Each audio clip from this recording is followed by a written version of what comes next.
I am Alewi Tosin. How has your day been? I hope you've been enjoying this class. In our last class, we were able to discuss about how to determine our or probably construct a frequency table, and which help us to understand how to make an ungrouped data grouped by using our tally. But in this class now, we will be discussing about what we call the class mark. How do you get your class mark? We also call it the midpoint. To determine the class mark or the midpoint of a distribution, which is very essential when we are to calculate our mean, where we will need to provide values for x from summation fx over summation f. We discussed that under ungrouped distribution.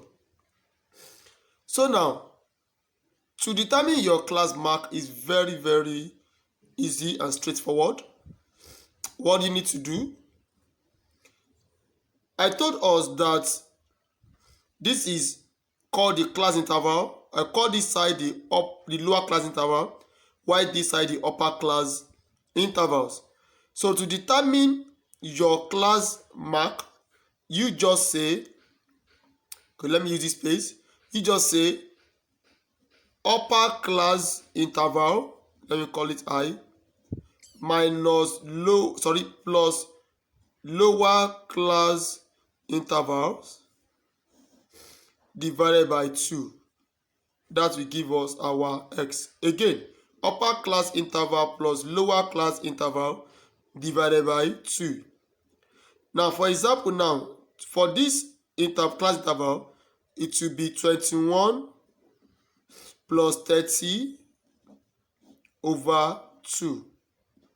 And that will give us what? 51 over 2, which will be what? Which will be 25.5. So which means here we have 25. We have 25.5. 25.5. Okay. Now for the second one, that will be 31. Let's call this our x1. And let's call this our x2. So that will be 31 plus 40 divided by 2, which will give us what? To give us 71 over 2. And that's 35.5. So this will be 35.5. Okay. So we do it again for the next one. We have 41 plus 50 divided by, for it to be 90. 91 divided by 2 will give us what? It will give us 45. The next one we do that, let's say we give us 55.5. While this will give us what? 65.5. Okay, so that is what our class mark, or we call it the midpoint, will be. It is very essential. So that is that for that. Now, we can also decide, there are some cases where we need to determine what we call the class boundary. Class boundary.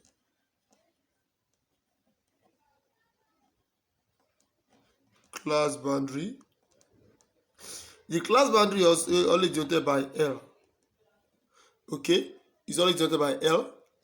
Now, the class boundary is always needed mostly when we are told to calculate our mode of ungrouped data and our median, the median class of grouped data. So with class boundary now, it depends on the decimal places of your class intervals. Now, this one has no decimal place, which means that your error there will be 0.5 plus 0.5. That means deduct 0.5 from this, add it to the upper class interval. 0.5 from the minus, that's 1 minus 0.5, then 40 plus 0.5 minus 0.5 plus 0.5.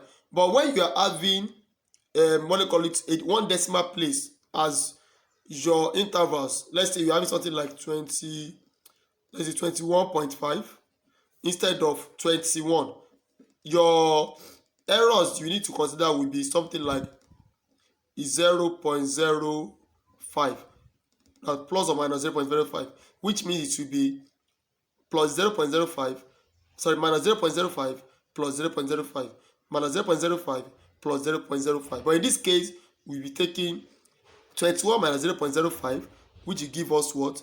That will give us 20.5, and this will be 30.5. This one too will be 31 minus 0.5 will be 30.5. 40 plus 0.5 will be what? 40.5. That's how we go about it. That's how we go about it. We'll call this our work, we call this the class boundaries. The class boundaries.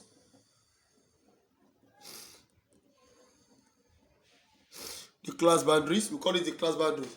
Now, why this is called the class boundary? Our class boundary, just like the class interval, is divided into two. We have this side as what? We call this the lower class boundaries. Why we call all these ones the what? The upper class boundaries. Do you see that? Our lower class boundary is denoted by L1. While the upper class boundary is denoted by what? L2. So let's take notes of that. Now let's also talk about what we call the cumulative frequency. Okay, for us to get cumulative frequency, we need to know our frequency. So in that case, let's talk about what we call the class size or class width. Again, class size, or we call it class width. Now, our class size or class width, it is denoted by what? By C. And in some materials, we also denote it by what? W. Any of these can be used to denote what? Class size or class width. Now, to determine the class size of a group data, let's say C, we say that what? The succeeding lower class interval minus the preceding lower class interval. Again, succeeding lower class interval minus the preceding lower class interval. It means you can say 31 minus 21, 41 minus 31, or any of the succeeding minus the preceding. So we can say that will be 31 minus 21. That will give us 10. So that gives us 10. That is our class size. Now, another method that you can also use to get your class size, you still get the same answer, is using succeeding upper class interval minus preceding upper class interval. Succeeding upper class interval minus preceding upper class interval. Which means if we say 40 minus 30 will, 40 minus 30, that should give us what? 10. To give us 10. That was another method. Let me call this method 1 and this method 2. If you see say 50 minus 40, we get same answer. 60 minus 50, 70 minus, we get same answer. Now for the next one, another one method you can get is using upper class boundary minus lower class boundary. Upper class boundary, let's pick this. Upper class boundary here is 30.5 minus lower class boundary is 20.5. 30.5 minus 20.5 will give us what? 10, which is the third method. So any of this approach will give you your solution to what? to your class size that I refer to as what C, or we can also call what WU. So I think on that note we should draw the curtain for this class.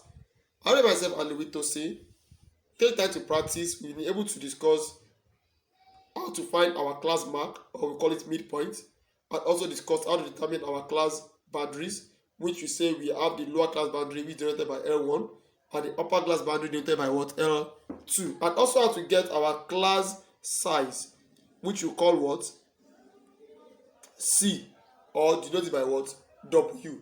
We have three methods. This is method 1, upper succeeding lower class interval minus preceding lower class interval, or we say succeeding upper class interval minus the preceding upper class interval, or we say the upper class boundary minus the lower class boundary. So that gives us our class size. I myself Anyway Tosin. Let's meet in our next class. Thank you.